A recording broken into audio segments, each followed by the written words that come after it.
um colega de turma do seminário, Ney Yoshida, pastor Ney, que conviveu ali durante os 4 anos na mesma turma, ele na área de teologia, eu na área de música, e é um prazer e uma honra para mim, porque o Ney sempre foi aquele aluno sempre certinho, sabe? Eu também estava do lado dos certinhos, mas o Ney era muito especial, sempre muito disciplinado, sempre muito ocupado com as coisas de Deus, e foi muito boa a convivência com ele ali nos anos de seminário. O pastor Ney traz consigo aqui hoje pela manhã sua filha, Tawane. Por favor, Tawane, fique em pé para a igreja te conhecer. Olha lá, essa jovem bonita. Seja bem-vinda, tá, Tawane? E o Ney tem uma bela família, sua esposa é igual a minha esposa, está trabalhando hoje. A esposa dele também trabalha na área da saúde e está de plantão hoje. Eu falei, Ney, vai pregar na nossa igreja e você fica comigo, nós almoçamos juntos. Só que as duas mulheres estão trabalhando, né? Então nós vamos almoçar e elas vão trabalhar. Deus esteja com elas, abençoando-as no plantão, que elas tenham um plantão maravilhoso, guardado e protegido por Ti. E agora, nessa manhã também, vamos orar e interceder pelo Ney, para que ele seja uma bênção aqui no nosso meio. Pai eterno, muito obrigado pela vida do Ney. Eu te agradeço pela companhia dele ali nos 4 anos de seminário, como amigo, como irmão. E agora, Senhor, suplicamos que o Senhor fale através dele, que o Senhor o abençoe e que tudo que ele falar venha de Ti e que a Tua glória seja manifestada aqui mais uma vez. Clamamos e nos colocamos totalmente dependentes do Senhor, em nome de Jesus. Amém.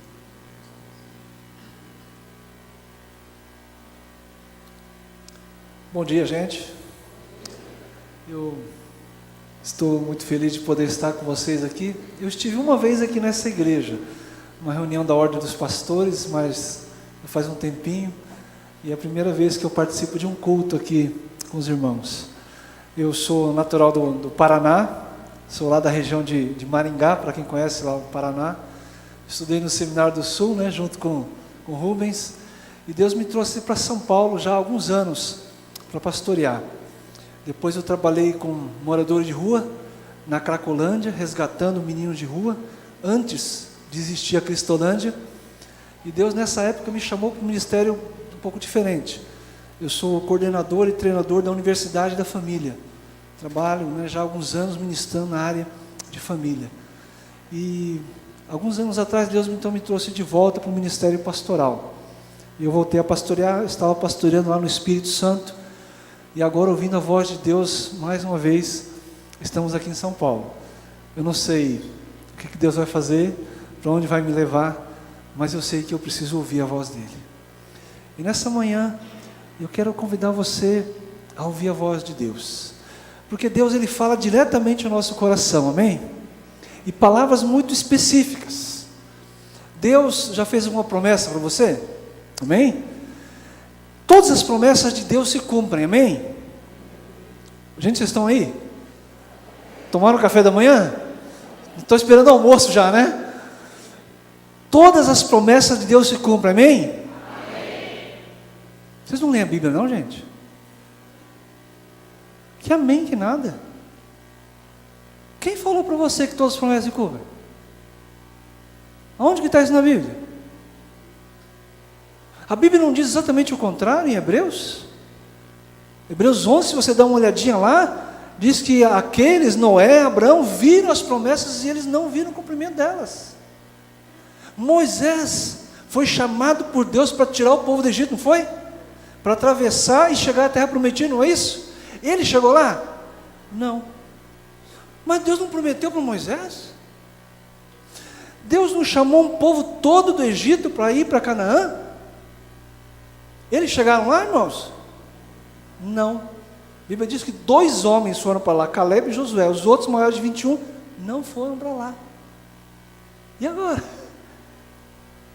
Queridos, as únicas promessas que se cumprem na nossa vida são aquelas nas quais nós moramos. Nós entregamos nosso coração, nós vivemos. Para viver as promessas de Deus, eu preciso estar nelas. senão não acontece. Nós vivemos um tempo hoje em que a pregação do Evangelho no púlpito, na internet, na televisão, muitas vezes é extremamente equivocada, fora do que a Bíblia diz. E aí a gente diz amém. O pregador vem todo animado assim, né? E todo mundo diz amém para um monte de besteira, para aquilo que a Bíblia não diz. Eu quero pensar com você nessa manhã sobre viver as promessas de Deus e como Deus quer isso para nós. Mas é difícil, não é fácil não. Existe pelo menos duas coisas que eu quero pensar com vocês nessa manhã, que vão fazer com que essas promessas se cumpram na nossa vida. Mas se nós não fizermos essas duas coisas, dificilmente as promessas vão se cumprir. Coloca o Salmo para a gente aí. Salmo de número 37, verso de número 5. Eu acho que muita gente não precisa nem ler, né?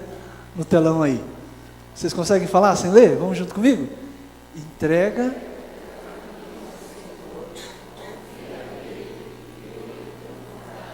Muita gente está olhando para mim, então não olhou lá para o telão. Já conhece bem esse texto, né? E eu pergunto, é difícil viver esse texto ou é fácil? É difícil.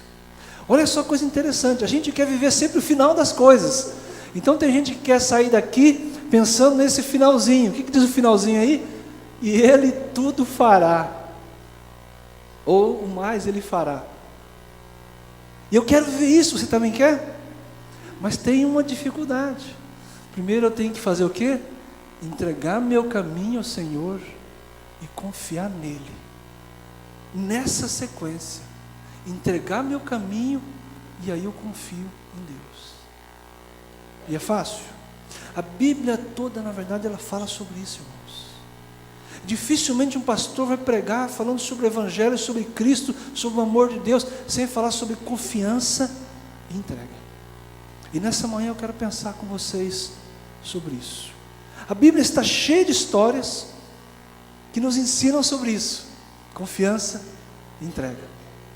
E a gente vê, né, eu falei para vocês agora sobre o povo de Israel, né, que estava lá preso. Quantos anos eles ficaram cativos no Egito? Quanto? 400 anos. Quanto tempo demorou a travessia do deserto? 40 anos. E nós vivemos um tempo de tecnologia, de rapidez, que a gente quer tudo na hora. Não é verdade? Então pessoas estão lotando igrejas, buscando receber naquele domingo, naquele culto, a sua bênção, o seu milagre. A pessoa vem para a igreja querendo sair da igreja já com a bênção, com a resposta. Não é assim que funciona? Ou com um clique, né? Dá um cliquezinho, pronto, está resolvido. Mas as coisas não funcionam dessa forma. E eu quero convidar você então nessa manhã a fazer uma caminhada comigo numa história. Eu escolhi uma história da Bíblia que fala sobre isso aqui, olha. Entregar o caminho ao Senhor, confiar nele e ver Deus fazer a obra, Deus cumprir sua promessa. Abra sua Bíblia, Evangelho de Mateus, capítulo de número 14. Eu quero ler com vocês uma história impressionante. A partir do versículo de número 22, nós vamos ler alguns versículos da Bíblia. E essa história, ela está registrada em 3 evangelhos: Mateus, Marcos e João. É engraçado que normalmente os textos que são comuns estão em Mateus, Marcos e Lucas, mas esse especificamente está em Mateus, Marcos e João. E essa passagem específica que eu vou ler só consta do livro de Mateus, onde nós vamos ver agora. Vocês vão ver que a história é a mesma, mas alguns detalhes só constam do livro de Mateus. Por isso, nós vamos ler o texto de Mateus 14. Eu quero convidar a igreja a ficar em pé, mais uma vez. Nós vamos ler a partir do versículo de número 22. Mateus 14, 22 diz assim: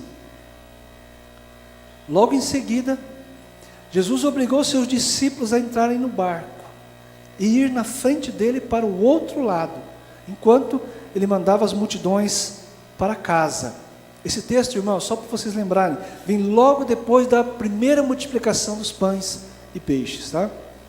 Tendo-as mandado para casa, subiu ao monte para orar em particular. Ao anoitecer, ele estava sozinho. Enquanto isso, o barco já estava bem longe da terra e era sacudido pelas ondas, pois o vento era contrário. Já, alta madrugada, Jesus foi até eles, andando sobre o mar. Mas ao vê-lo, andando sobre o mar, os discípulos assustaram-se e disseram: é um fantasma! E gritaram de medo. Jesus, porém, falou-lhes imediatamente: tende coragem, sou eu, não temais. Pai, é no nome de Jesus que nós oramos agora, pedindo que Teu Espírito Santo esclareça-nos a Tua palavra e fale exatamente, especificamente ao coração de cada um de nós, aquela palavra que nós precisamos ouvir nessa manhã. Abençoa a Tua igreja reunida aqui nesse momento. Tira nosso cansaço, nossas preocupações exteriores. Eu repreendo agora em nome de Jesus qualquer manifestação maligna neste lugar, e que Teu Espírito Santo seja a única voz que nós vamos ouvir, Pai. É nossa oração em nome de Cristo. Amém. Amém. A igreja pode se sentar?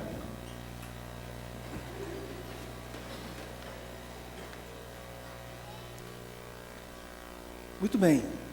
Nós lemos então até o versículo 27, deixa a sua Bíblia aberta aí, porque nós vamos ler o restante da história agora. E eu quero pensar com vocês então que, para nós vivermos as promessas de Deus na nossa vida, precisamos então enxergar esses dois elementos que estão nesse Salmo aí 37, verso 5, especificamente. Entregar o caminho ao Senhor. Se nós queremos viver as promessas de Deus, a primeira coisa que precisamos aprender é entregar nosso caminho ao Senhor. Naquele momento, os discípulos estavam no barco, e as ondas muito fortes, agitando o barco, eles com medo que o barco afundasse, ou acontecesse algo, e eles morressem. De repente vem Jesus andando sobre a água. Eu imagino a situação. Eu não sei se no primeiro momento eles ficaram mais com medo ainda, ou ficaram felizes, né, de ver que era Jesus. Parece que eles se assustaram, pensando que era um fantasma andando na água. Jesus veio, calmamente, tranquilamente. E naquele momento, versículo 28, então Jesus diz, não é? O verso 27 nós lemos agora: tende coragem, sou eu, não temais. E o verso 28 diz assim, que Pedro então responde: Senhor, se és tu, manda-me ir sobre as águas até onde estás. Então Jesus disse: vem. Descendo do barco e andando sobre as águas, Pedro foi ao encontro de Jesus. Pedro então recebe uma palavra de Jesus. Jesus disse: vem. E Pedro fez o quê? Foi. Você iria? Você imagina, né? Jesus está andando em cima da água. Aí ele diz para você: vem. Você vai? Ah, eu vou. Né? Você diria: será? Eu acredito que a maioria de nós que está aqui não iria. O medo ia nos paralisar. Eu sou um sujeito extremamente medroso. Meus filhos, né, na época que tinha o Play Center, agora fechou, né? A gente ia no Play Center lá então, no Hop Hari. Aí o pessoal falava: vamos andar de montanha russa. Gente, se tem um troço que eu tenho medo, é esse troço de montanha russa. Quando começa aquele negócio, tec, e dá aquela paradinha que vai dar a primeira caída, meu Jesus. Passei até mal, deixa eu tomar uma água aqui. Não, que me dá um desespero. Então, há alguns anos eu só fico filmando e fotografando. Não vou mais nesse negócio não, porque olha, é horrível aquilo lá. E eu imagino então o sentimento de Pedro.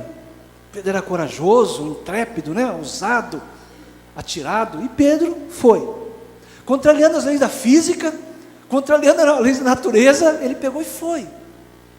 É engraçado porque muitas vezes a nossa fé é pautada naquilo que nós vemos, que nós pegamos, que nós enxergamos.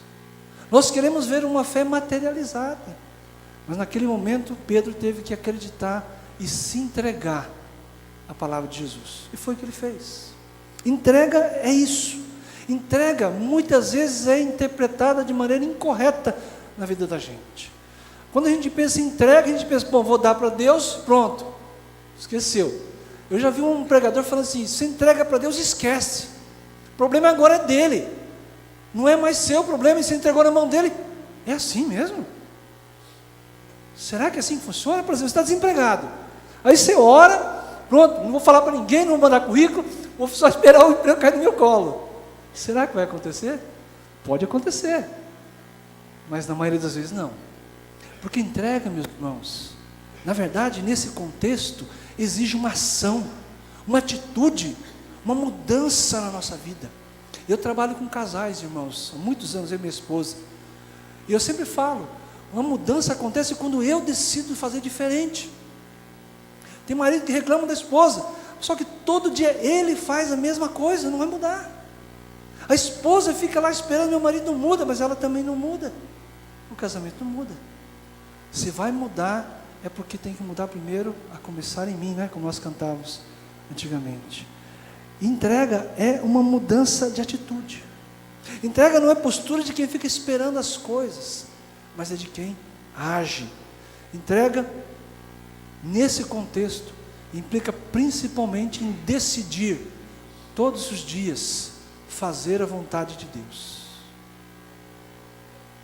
Você está disposto a fazer a vontade de Deus? Amém? Já estão pensando duas vezes para falar amém agora, né? Você está disposto a fazer tudo que Deus quer? Tudo. Do tipo assim, se Deus falar no teu coração, Deus fala, hein? Vai lá e entrega a chave do seu carro e dá para o pastor Ney hoje. Aí você não vai querer, né? Poxa Deus, mas... Você viu o que você pensou duas vezes já? Ouvir a voz de Deus e se entregar a ela é extremamente complexo, é muito profundo, é difícil, mas é o que o crente tem que viver, é o que nós cristãos precisamos ver, é o que Deus quer que nós vivamos, porque Ele tem o melhor para nós, ainda que aos olhos das pessoas não seja o melhor, mas se Deus falar ao teu coração, faça o que Ele está dizendo, faça o que Ele diz. Entregar é isso, não é dizer, tô aí Deus, o problema é seu, nem tentar resolver as coisas do seu próprio jeito, mas entregar é escolher fazer a vontade de Deus, escolher seguir a palavra de Deus. Como que eu faço a vontade de Deus? Conhecendo a palavra, conhecendo a Bíblia. Você já leu a Bíblia toda já? Você já leu a palavra? Quem é que leu a Bíblia toda aqui? Levanta a mão, deixa eu ver. Olha que bênção, tem um grupo, fica com a mão levantada, olha do lado aí gente, olha do lado aí, tem mais mãos levantadas ou mais mãos abaixadas? Abaixadas, né? Pode abaixar, obrigado. Vocês que não levantaram a mão aí, vocês estão na igreja faz tempo? Um tempinho já, né? Vocês não têm vergonha na cara, não? Ué, você é crente, não é? Não é a Bíblia, não é a palavra, você espera domingo o pastor te entregar de bandeja a palavra, lida, estudada e tal. Quanto tempo eu demorei para fazer esse sermão? 5, 6 horas. Mas você pode estudar muito mais do que eu, conhecer muito mais. Deus quer que a gente conheça a sua palavra. Como que eu vou viver aquilo que eu não conheço? Como que eu vou entregar, né, a minha vida se eu não conheço a palavra? E Deus quer justamente isso de nós. Entrega o teu caminho ao Senhor. Quando eu digo isso, entrega, meus irmãos, não é me privar da minha liberdade. Entrega não é me privar dos meus direitos, meus sonhos, meus planos. Porque nós não temos um Deus carrasco, um Deus autoritário, um Deus ditador. Não, o nosso Deus é Pai, um Pai amoroso, que quer o melhor para nós. Nos entregarmos para Deus significa viver uma verdadeira liberdade. Uma verdadeira liberdade, uma verdadeira, né, liberdade que pode acontecer cada dia na nossa vida. Liberdade plena é o que Deus quer. O Rubens falou que nós estudamos juntos lá no seminário, e é verdade, né, Rubens? 4 anos lá, e a gente morava de parede e meia, né? No primeiro ano, né, Rubens? Morava no quarto, o Rubens morava com outro pessoal do lado do quarto dele. Esse pessoal de música faz barulho, viu? Oh, Jesus! Meu Deus, era um grupo de teologia e um de música do lado. Esse pessoal era muito barulhento, viu? Mas era um pessoal muito abençoado. Era muito bom aquele tempo, foi muito bom. Mas para mim chegar lá foi muito difícil. Como eu falei para vocês, eu sou do Paraná. Eu estava morando em Maringá, na minha cidade, não é lá?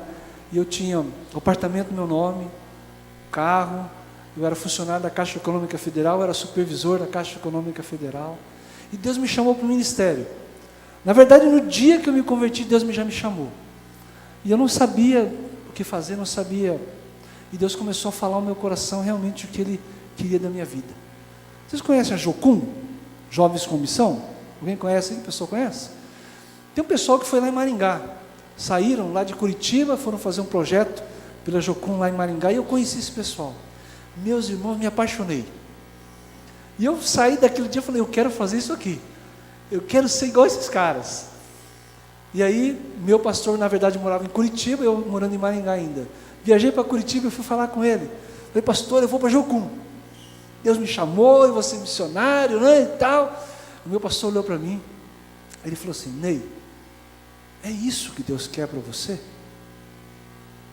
E eu falei, lógico, Deus, eu estou todo animado e estou sentindo, é isso que Deus quer. Aí ele falou para mim, eu creio que o que Deus quer para a sua vida, bem tranquilo ele falando, eu creio que o que Deus quer para a sua vida é que você vá para o seminário, estude 4 anos e se torne um pastor. Gente, eu fui para minha casa de Curitiba para Maringá, chorando, feito um louco, chateado com o meu pastor. Mas pastor, eu vou ter que esperar 4 anos? Vou para Jocum, estudo 6 meses, pronto, já estou no campo, para que isso? Fiquei uma semana numa luta, numa batalha com Deus. Aí teve um dia que eu não aguentei, deitei, igual estrelas, botei a cara no chão mesmo, tipo judeu, deitei todo esparramado no chão, chorando lá na sala de casa, e falei, Deus, eu não aguento mais. O que o Senhor quer de mim, Deus? E eu ouvi, naquela manhã, a voz bem tranquila de Deus, que me disse assim, mas eu já não falei para você? Eu já não te disse o que eu quero? E eu falei, tá bom, Deus, você quer que eu vou para lá, quer que eu vou para o Rio de Janeiro, não é porque Curitiba seria muito mais fácil para mim, e Deus disse claramente que eu tinha que ir para o Rio. Então eu fiz uma prova com Deus, eu disse para ele, olha Deus, eu trabalho na Caixa Econômica, se o Senhor quer realmente que eu vá para o Rio, então o Senhor tem que abrir uma porta de emprego para mim lá, eu tenho que transferir para lá, porque eu não vou largar tudo que eu tenho aqui para ir para lá não. E Deus falou, tudo bem, então você tem que fazer alguma coisa, entrega. Eu orei, só que a minha entrega era não só orar, eu tinha que entrar em contato com a superintendência da Caixa Econômica e dar o meu nome. Passaram-se umas 2, 3 semanas, aí me recebi uma ligação do Rio de Janeiro, já me apavorei, né? Falou que era do Rio e tal, falei, oh meu Deus. Aí o rapaz, olha, Ney, eu estou querendo ir para Curitiba, eu sou aqui do Rio. E eu falei, graças a Deus, né? Porque eu sou de Maringá, não tem como, porque a troca tinha que ser de cidade para cidade. Eu estou lá, tranquila minha. Passou, acho que uns 2 meses mais ou menos, recebi uma ligação de Curitiba. Ney, eu sou aqui de Curitiba, eu estou querendo ir para Maringá, me transferir para aí. E eu estou sabendo que o cara do Rio quer vir para Curitiba. Vamos fazer a troca? Gente, fui para cá e chorei de novo. Falei, oh meu Deus, agora eu vou ter que ir. Não tem jeito. E a entrega é mais ou menos isso, gente. É você vir e entregar. Está nas mãos do Senhor. Olha só coisa legal que aconteceu agora. A pessoa veio e entregou o dízimo aqui. A entrega bíblica é assim. O pessoal ia no templo e eles iam lá na frente e entregavam, consagravam. Hoje a gente mudou um pouco essa história, né? Tem negócio de sacolinha em algumas igrejas. Eu sei que é por causa até do espaço físico em algumas. Mas aquela coisa de ir à frente e entregar. Não é verdade? Então isso é importante. Quando o pastor prega, ele diz que ele está entregando a palavra de Deus.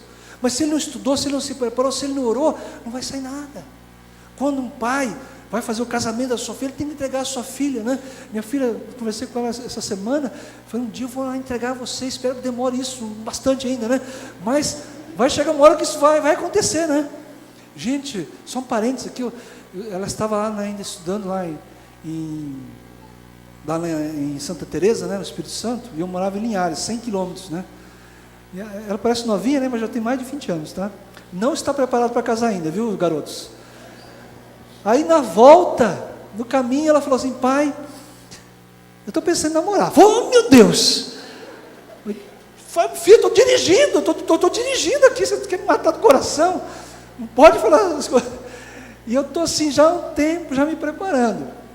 É difícil, hein, gente? Estou orando e tal, mas eu quero chegar um dia, né, entregar minha filha no altar, e eu sei que eu tenho que tomar atitude para isso. E minha esposa falou: para de falar essas coisas na igreja, você tem que falar que você está orando por ela, você vai entregar ela. Eu falei: tá bom, então eu vou começar a falar isso, né? E eu preciso primeiro acreditar nisso, né? Mas a verdade é que entrega é isso. Você fala com Deus, mas você toma atitude. E a segunda coisa que eu quero pensar com você está aí, versículo de número 30. Vamos ler a partir do 30? Mas ao perceber o vento, Pedro teve medo, e começando a afundar, gritou: Senhor, salva-me. Imediatamente Jesus estendeu a mão, segurou-o e disse-lhe: homem de pequena fé, por que duvidaste? E logo que subiram para o barco, o vento cessou. Então os que estavam no barco o adoraram, dizendo: verdadeiramente tu és o Filho de Deus. Queridos, a segunda coisa que eu quero pensar com vocês: se nós vamos viver as promessas de Deus na nossa vida realmente, nós precisamos confiar no Senhor, confiar em Deus.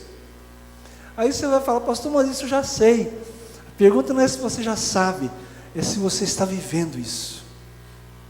Se você realmente confia em Deus, em todos os momentos, em qualquer circunstância. Pedro, naquele momento, Jesus disse para ele estava indo, caminhando, só que daí ele sentiu aquele vento, e aí ele sentiu medo, e ele começa a afundar, desesperado: Senhor, salva-me, um grito desesperado. Mas Jesus então faz o quê? Estende a mão, e Pedro então tem que estender a sua mão. Meus queridos, muitas vezes nós estamos afundando nossa vida espiritual.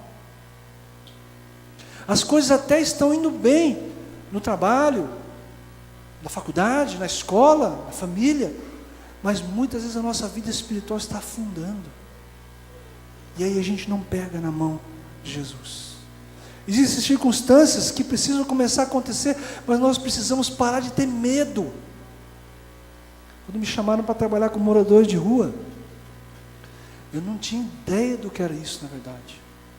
Muita gente faz trabalhos, sopão à noite, né? Talvez você tenha participado disso, mas você trabalhar todos os dias com eles é algo extremamente complicado, e que eu nunca podia imaginar. Muitos momentos eu tive medo, realmente, do que podia acontecer. Eu me lembro que um pastor perguntou para mim: Ney, como é que você consegue, rapaz, trabalhar com esses marginais, com traficante, com esses caras todos armados? Porque o pessoal que ia no culto via eles armados e tudo, né? Como é que você consegue? E eu falei: pastor, eu morro de medo. Eu sou o maior medroso, você conhece. Mas eu creio que Deus me chamou para isso nesse momento. Então o medo não pode me parar. Sabe outra coisa que para a gente? A ansiedade. Pedro talvez tenha ficado ansioso naquele momento, e aquele medo então, e a ansiedade toma conta do coração dele.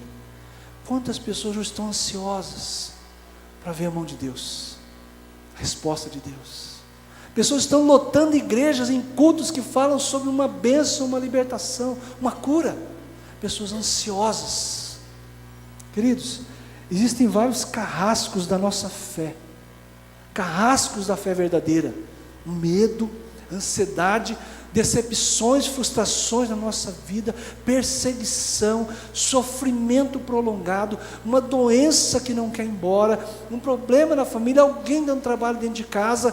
Essas coisas minam a nossa fé. Quantas pessoas estão dominadas por esses sentimentos, já não conseguem mais focar em Deus? Muitas pessoas estão despreparadas para essa vida de intimidade com Deus. Eu pergunto: você tem uma vida de intimidade com Deus? Você tem uma vida de relacionamento com Deus? Próximo? De verdade? Muitas pessoas, por exemplo, vão para o casamento e não têm ideia do que significa essa relação, né? Porque o casamento é algo difícil demais. Eu estou falando muito essa palavra hoje, é muito difícil. Porque a fé muitas vezes é muito difícil.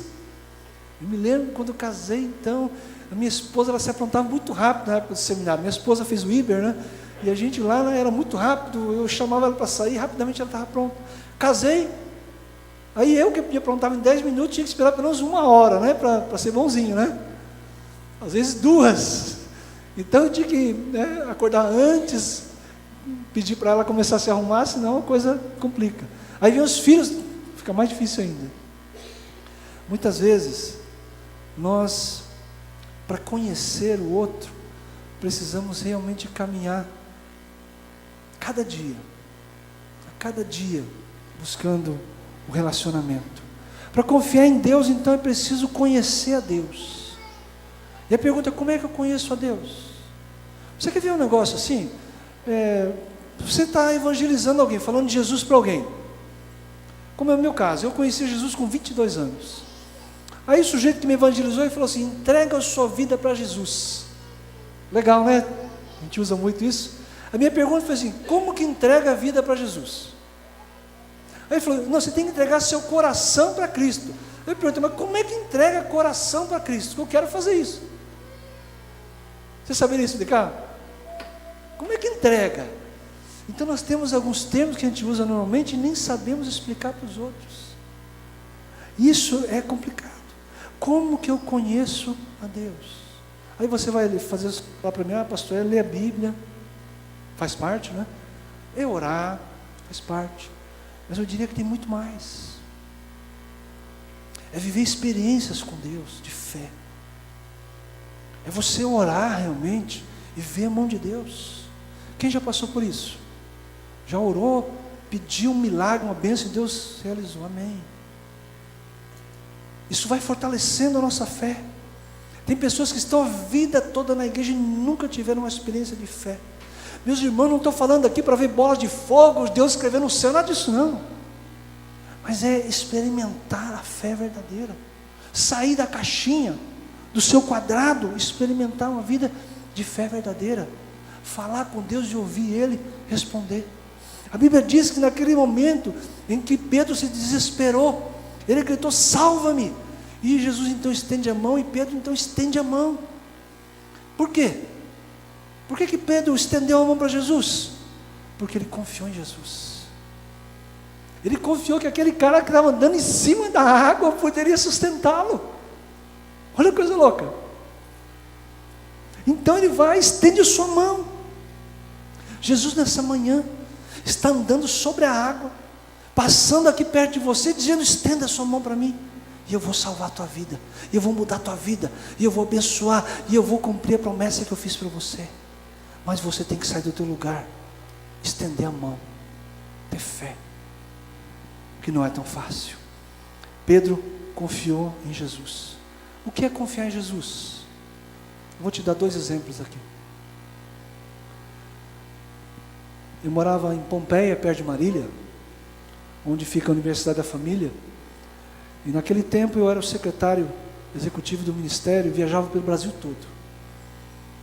Eu me lembro que uma das viagens, então, eu fui ministrar num retiro de famílias, lá no Espírito Santo, na cidade de Vila Velha, na igreja de um amigo nosso lá, do Adson, e eu fui lá na igreja do Ibis, ministrar naquele retiro, e eu encontrei nosso amigo, passando uma luta muito grande. O Rubinho sabe o que eu estou falando. Uma luta terrível. O Adson estava perdendo sua esposa. Ela estava com câncer, uma moça jovem, 30 anos de idade, morrendo. E quando eu cheguei lá, fui conversar com o meu amigo, eu vi ele desesperado, quebrado. E eu chamei o Adson num canto, falei: Adson, chama a Helene, eu quero conversar com vocês, eu quero orar com vocês. Aí nós sentamos, nós 3, pegamos 3 cadeiras, nos sentamos naquele retiro. E eu virei para o Adson, virei para a Eliane e falei: olha, eu quero orar com vocês agora. Eu sei que Deus tem uma bênção. E Ele pode fazer qualquer coisa. O nosso Deus pode curar qualquer um. Ele pode fazer qualquer milagre, eu creio nisso. E eu virei para ela e disse assim: você quer que eu ore pelo quê? Qual é o seu motivo de oração? Ela olhou serenamente, bem tranquilamente para mim. Ela estava muito magrinha por causa do câncer já. Ela disse: pastor, eu não preciso que ore por nada para mim, porque eu confio em Deus. Eu confio em Deus. Se eu morrer hoje, eu estou em Cristo. Se eu viver, eu vou viver em Cristo. Naquela hora eu não aguentei, gente. Eu chorei. Eu e o Adson, nós choramos, Rubens. Nós choramos, cara. Eu vi naquela mocinha uma fé tão grande, uma confiança tão grande em Deus. Alguém que entregou sua vida completamente para Deus, sabe o que é isso? E não importava nada, nenhuma circunstância, não existia medo. Você sabe o que é isso? Não tinha medo nos olhos dela. E quando ela se foi, ela se foi. Jesus não salvou ela. Jesus não fez um milagre. Não curou. Ela se foi. E até o final ela foi cuidando de cada um, dos seus familiares, do seu esposo, do seu filho, dando uma mensagem de fé e esperança para cada um. E quando ela se foi, ela não se foi, porque a fé dela continua. Isso é confiar em Deus. Essa semana Deus me falou muito sério ao coração. E eu estou passando por um momento assim, muito complicado, mas um momento em que eu tenho aprendido, crescido muito em Deus. O Rubens sabe um pouco desse momento que eu estou vivendo agora. Eu sou pastor há 21 anos. 21 anos que eu pastorei a Igreja Batista. E há 11 meses eu estou sem ministério, sem salário, vivendo pela fé, pela graça. Tem sido momentos assim, muito difíceis para mim, de muita preocupação, de muita ansiedade. Eu estou participando do processo de algumas igrejas, mas eu não sei qual é a vontade do Senhor. Eu tenho aberto meu coração para ouvir a voz de Deus. E Deus tem me ensinado de maneiras fantásticas, das pequenas coisas. Eu lembro que ano passado, final do ano, minha filha que está aqui, estava comigo no supermercado, e ela disse para mim: pai, eu preciso comprar um shampoo e um condicionador. Eu disse para ela: filha, eu não tenho condições de comprar isso hoje. Naquele dia eu tinha olhado minha conta no banco, eu tinha R$6,53 no banco. É verdade. Eu falei: filha, eu não posso comprar isso hoje. E eu saí de lá pensando: eu não sei nem quando eu vou poder comprar isso. No dia seguinte eu recebi uma ligação.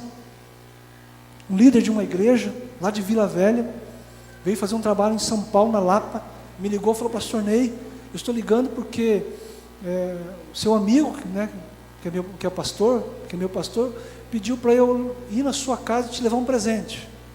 Eu falei: que benção, né? Precisando tanto de presente. E ele chegou lá com, não era uma cesta básica, era uma compra grande, gente. E eu vou dizer para vocês que quando eu olhei aquela compra, eu vi aquele shampoo e aquele condicionador da mesma marca do que ela tinha pedido, exatamente o mesmo produto. Você crê nisso? Eu olhei lá e vi o cuidado de Deus na minha vida. Eu olho para trás e eu penso: Deus, como é que eu estou sobrevivendo 11 meses sem salário? Não tem sido fácil, mas eu tenho aprendido, irmãos, a confiar nesse Deus. E se eu prego a palavra, eu preciso confiar, viver disso de verdade. E talvez até esse momento eu não tenha sido o crente que eu deveria ter sido. Por isso Deus está me ensinando, irmãos, e eu estou aprendendo. Eu não sei quanto tempo vai demorar esse deserto para mim, mas enquanto eu souber que Deus está do meu lado, eu vou continuar. E vou continuar fazendo o que eu estou fazendo, pregando com fé, sem medo e sem máscaras, irmãos. Eu podia tentar mostrar para vocês que está tudo bem, né? Porque as pessoas querem ver um pregador que não tem problemas, mas eu estou enfrentando lutas, irmãos. Mas eu tenho um Deus e você tem um Deus que é muito maior do que qualquer luta na minha vida. E essa semana eu acordei e Deus me falou muito ao coração sobre fé. Eu vou pedir para você colocar a frase para mim aí. Deus colocou essa frase no meu coração: fé não se resume a crer que o milagre vai acontecer, mas também consiste em continuar crendo quando o milagre não acontecer. Eu não sou de colocar mensagem em Facebook, não. Você vai ver que dificilmente eu faço isso se alguém me acompanhar. Mas Deus falou isso para mim e eu coloquei no Facebook essa mensagem. Não é minha, é de Deus, para mim e para você. Sabe por quê, meu irmão? Porque a nossa fé, ela tem que ser independente do que vai acontecer na nossa vida. A nossa fé tem que ser independente se Deus vai responder ou não. A minha fé tem que ser independente se Deus vai abrir uma porta de ministério ou não. E se tiver que passar fome, eu vou passar. E eu vou continuar tendo fé. Quantos cristãos morreram por causa da sua fé, irmãos? E hoje nós queremos ter uma fé materialista, assistencialista. Queremos ter uma fé de respostas imediatas. Queremos um Deus aos nossos pés. E eu ouço orações na televisão que me apavoram, do tipo: eu determino. Quem sou eu, quem é você para determinar uma coisa para Deus? O que nós temos que fazer? Entrega o teu caminho ao Senhor, confia nele, e Ele tudo fará. Só isso, e é tudo isso. Eu quero orar com você nessa manhã, pedir para você fechar os teus olhos. Fecha os teus olhos, acalma o teu coração agora. Eu quero orar com você nesse momento. Eu vou pedir para você orar nesta hora e falar com Deus o que você tem que entregar e como você tem que confiar. Talvez assim como Pedro nessa manhã, você tenha ouvido a voz de Deus e caminhou em direção a ela, mas no meio da caminhada, no meio da trajetória, você começou a afundar. As coisas começaram a dar errado na sua vida financeira, na sua vida familiar, no seu casamento, na criação dos seus filhos. E aí bate aquele desespero, aquela falta de resposta, e você chora sozinho. Você pensa: Deus, até quando, Senhor? Por que eu, Deus? Por que comigo, Deus? E nessa manhã, Jesus te estende a mão como Ele estendeu naquele barco, naquele dia. Ele te estende a mão e diz: eu vou salvar você, eu vou mudar, eu vou abençoar, eu vou curar, eu vou libertar, eu vou fazer o que você precisa, mas você tem que confiar em mim, e você tem que entregar. Eu poderia pedir para você ficar em pé, para você levantar sua mão, mas eu vou pedir para você sair do teu lugar agora. Se você tem que entregar, se você precisa confiar em Deus por algum motivo, e você sabe exatamente o que é, vem aqui na frente, eu quero orar com você agora. E essa música que eles estão tocando fala sobre entrega.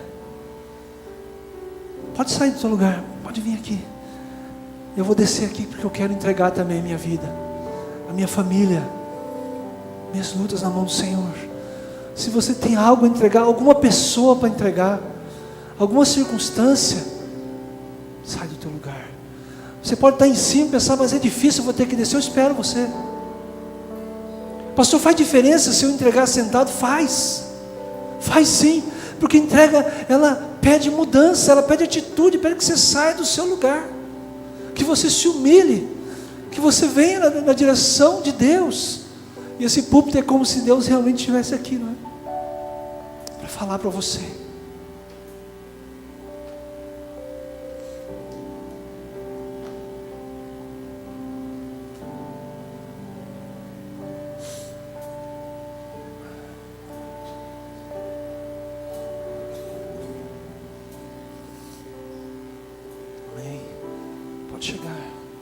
Pode chegar, ainda dá tempo. Se Deus está falando no seu coração, não fique sentado. Vem aqui. Entregue mesmo, confie. Confia a tua vida ao Senhor.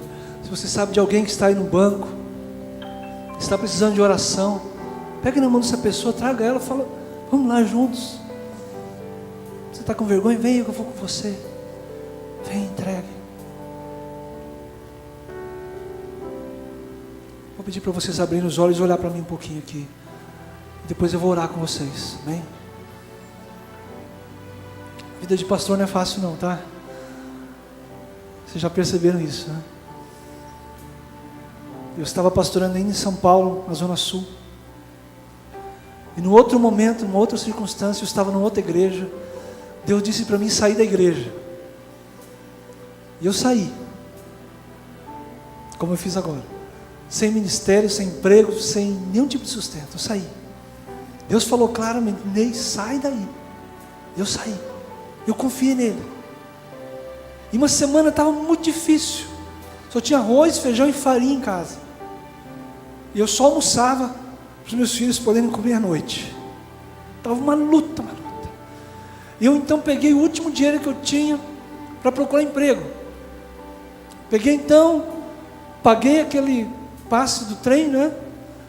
E entrei na estação do trem lá em Santo Amaro. Eu estava na estação. Eu estava em pé naquela plataforma e um desespero tomou conta do meu coração. Você sabe o que é isso, né? Uma dor assim. Eu falei, Deus, eu deixei tudo para te servir, Deus. Deixei tudo para te servir, Senhor. Eu estou aqui, nas tuas mãos, Senhor. O Senhor não vai fazer nada. Eu estava nervoso, eu estava chateado com Deus. E naquela época eu tinha um celular que era quase um tijolo. Você lembra daquele celular, né? Acho que era StarTAC, né? Um negócio pesado. E naquela época o pessoal não ligava para celular, né? 20 anos atrás. E meu celular tocou. E quando eu ouvi a voz, eu fiquei mais assustado, que era um amigo meu lá do Paraná. Você imagina ligar de Maringá para o celular. Naquela época, 20 anos atrás. E ele falou, Ney, eu estava lendo a Bíblia. E eu li um texto que fala sobre amizade. E Deus me falou sobre você. Deus fala sobre você. Deus lembra de você. Sabe de cada luta sua. E ele disse, Ney, eu estava lendo a Bíblia e Deus falou sobre amizade e eu me lembrei de você. E Deus disse para mim assim, meu amigo me falando, liga para o Ney e diz que você vai ajudar ele. Eu não falei nada, irmãos, que eu nem conseguia falar, né? Eu estava lá com aquele telefone e ele falou assim, Ney, me dá o número da sua conta, eu vou depositar R$1.000 na sua conta agora. E eu glorifiquei o nome do Senhor. Se não tivesse feito, eu teria glorificado do mesmo jeito, irmão. Mas Deus ouve a nossa oração, Ele conhece o nosso coração. E nessa manhã, eu quero fazer junto com você uma oração de entrega. Dizer, Deus, estou aqui, Senhor. Eu me entrego nas Tuas mãos. Eu entrego a minha necessidade, a minha luta. Essa pessoa que eu estou orando agora, eu entrego nas Tuas mãos, Senhor. Vamos orar? Pai, nessa manhã nós ouvimos a Tua voz, Senhor. E eu olho para alguns irmãos, algumas pessoas aqui, eu sinto a dor no coração dos meus irmãos. Alguns que estão chorando, lágrimas de dor, de sofrimento, de luta. Algumas pessoas com a face, o semblante pesado, meu Pai. E eu não sei, meu Deus, eu não sei. Eu não sei o que está acontecendo, eu não sei o que eles estão pedindo, eu não sei qual é a sua luta, mas eu sei que o Senhor sabe. Eu sei que o Senhor nos conhece, mais do que nós mesmos nos conhecemos. E nessa manhã eu me entrego nas Tuas mãos, Senhor. E eu entrego esse povo nas Tuas mãos, cada pessoa que está aqui na frente, meu Pai. E eu peço, Senhor, toca-nos com a Sua mão de cura e de bênção, com a Sua mão de paz, Senhor. E nos transforma nessa manhã. Meu Deus, se ainda tivermos que enfrentar o deserto, que nós possamos sentir a Tua presença, meu Pai. E ter a convicção de que o Senhor luta conosco cada batalha, cada momento, em cada instante, Senhor. E assim como Pedro, Senhor, eu quero estender minha mão, Senhor. pedir: salva-me, segura-me, Senhor. Resgata-me, meu Pai, sustenta-me, porque eu confio em Ti, Senhor, assim como cada irmão que está aqui na frente, meu Pai. Toma-nos em Teus braços, Senhor. Pega no colo aqueles que estão com dificuldade de caminhar, meu Deus. Que as lutas são tão grandes, tão difíceis, tão árduas, tanto tempo de sofrimento, meu Deus. Toma nos Teus braços, meu Pai. Segura no colo esse irmão, essa irmã, meu Deus. E nos dá a Tua palavra. Nos dá a Tua resposta nessa manhã, Senhor. Porque nós queremos glorificar o Teu nome e nos entregar completamente ao Senhor. Essa é a nossa oração, meu Pai. Em nome de Jesus. Em nome de Jesus. Glória a Deus.